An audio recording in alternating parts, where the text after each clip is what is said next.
Bab 23. Pembalasan. Sayang, aku tidur duluan ya. Besok pagi-pagi kali aku harus pergi. Ada pemotretan para model ASEAN besok.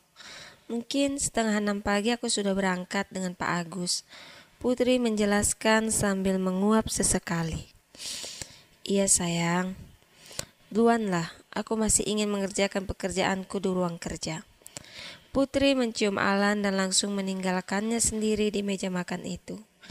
Alan sesekali melirik Ani yang tengah sibuk membersihkan peralatan makan majikannya tadi. Ani, buatkan aku secangkir kopi. Tapi ingat, jangan asin. Kasih 1,5 sendok aja gulanya ya. Dan antar ke ruang kerjaku. Alan berdiri dan langsung berjalan ke ruang kerjanya. Ani menatap Alan dari belakang, ada rasa puas di hatinya karena berhasil memberi pelajaran pada tuannya itu. Haha, emangnya enak makan garam, rasain. Batin Ani sambil cengingisan mengingat ekspresi Alan tadi. Ani berjalan dengan membawa kopi sesuai pesanan Alan. Dilihatnya pintu sudah terbuka dan Alan sedang sibuk dengan laptopnya. Tuan, ini kopinya. Ani meletakkan kopi itu pas di samping laptop Alan. Setelah Ani mau berbalik ke belakang, Alan langsung menarik badan Ani dan menjatuhkannya tepat di atas pangkuannya. Ani, apa yang kau lakukan padaku tadi? Kau sengaja memberi makanan yang asin untukku. Bisi Alan pelan di kuping kiri Ani. Ani spontan merinding. Ada aliran listrik yang mengalir ke seluruh tubuhnya. Terima pembalasanku, Ani. Bibir Alan mencium lembut leher Ani, lari ke dagunya dan berhenti tepat di bibir Ani yang merah dan kecil itu. Ciuman itu semakin dalam, membuat Ani kehilangan napas. Di tepisnya wajah Alan dan Ani bernapas tersengal-sengal. Alan tidak berhenti, bibirnya semakin lincah bermain tepat di atas dada Ani.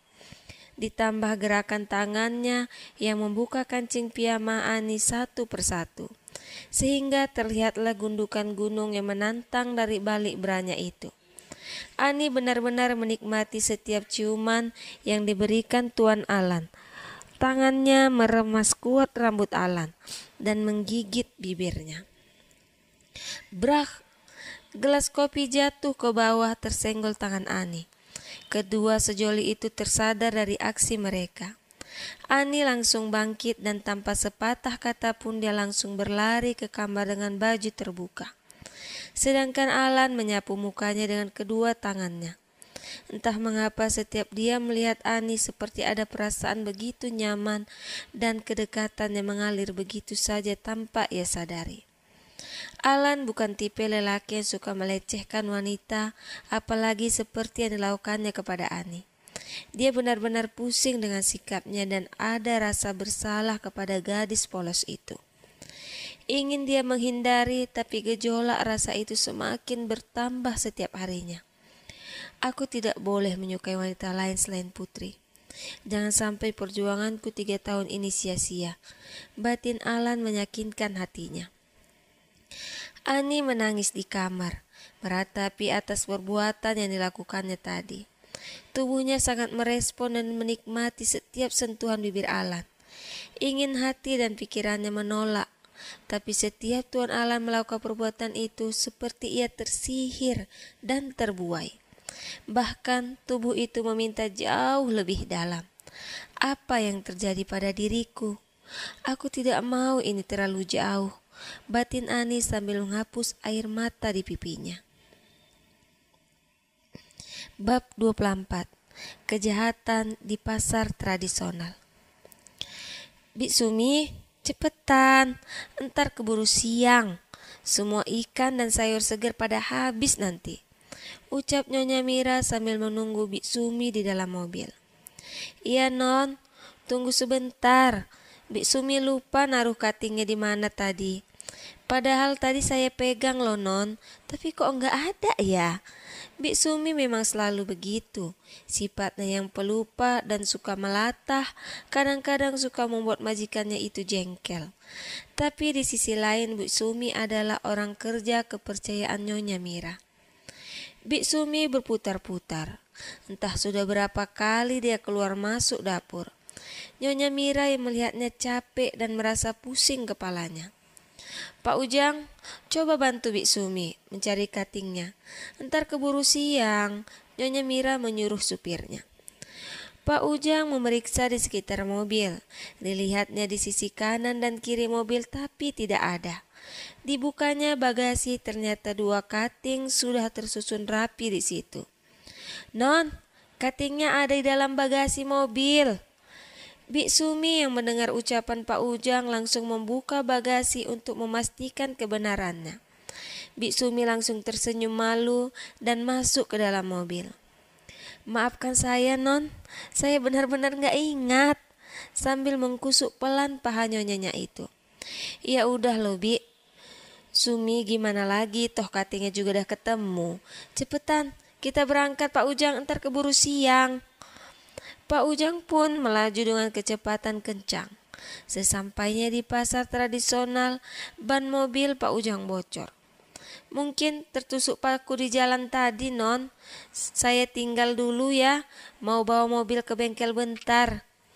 Ya sudah sana, ntar kok udah siap langsung kemari ya, ucap Bu Mira sambil mengeluarkan uang merah 2 lembar. Di kejauhan ada sepasang mata yang sedang memperhatikan gerak-gerik Nyonya Mira. Dilihatnya bahwa Nyonya Mira adalah target yang tepat untuk menjadi mangsa hari ini. Preman itu mengikuti Mira dari kejauhan agar tidak menimbulkan kecurigaan. Sedangkan Ani juga lagi berbelanja di pasar dan berada tepat di belakang preman itu. Jalan terlihat becek. Semua orang berjalan pelan dan fokus dengan langkah kakinya. Di saat Nyonya Mira lengah dengan dompet di tangannya dan fokus dengan langkah kakinya, disitulah preman itu beraksi. Preman itu berlari kencang ke arah Nyonya Mira dan berhasil menarik dompet itu secepat kilat dan berlari ke belakang menghindari keramaian. Ani melihatnya seketika. Begitu berada di depannya, ditariknya baju preman itu hingga badannya yang kecil ikut terseret dan terjatuh di bawah genangan air. Karena pegangan tangan Ani yang kuat membuat dompet itu terjatuh dari tangan preman itu. Nyonya Mira dan Bik Sumi menjerit histeris. Tolong, tolong, copet, tolong ada copet. Semua mata tertuju kepada preman dan Ani yang jatuh dan berlumur lumpur. Nyonya Mira datang, diangkatnya badan Ani dan diilapnya muka Ani dengan sapu tangannya. Semua orang ikut membantu, tapi sayangnya preman itu berhasil kabur tanpa membawa uang sepersen pun. Bik Sumi mengambil dompet Nyonya Mira. Cepat-cepat diselipkannya di kantong roknya agar tidak hilang kembali dicuri para preman lagi. Pak Ujang datang. Dia terkejut melihat Nyonya Mira bajunya terlihat kotor. Nyonya, apa yang terjadi? Udah, jangan banyak tanya Pak Ujang. Ayo angkat anak gadis ini. Bawa ke mobil kita segera. Pak Ujang yang mendengar perintah Nyonya itu langsung membantu Ani berdiri dan membantunya masuk ke dalam mobil. Bu Sumi pun tergopoh-gopoh ikut masuk ke dalam mobil sambil memegang kantong roknya dengan sangat kuat. Takut kalau dompet Nyonyanya akan hilang atau tercecer dari kantongnya.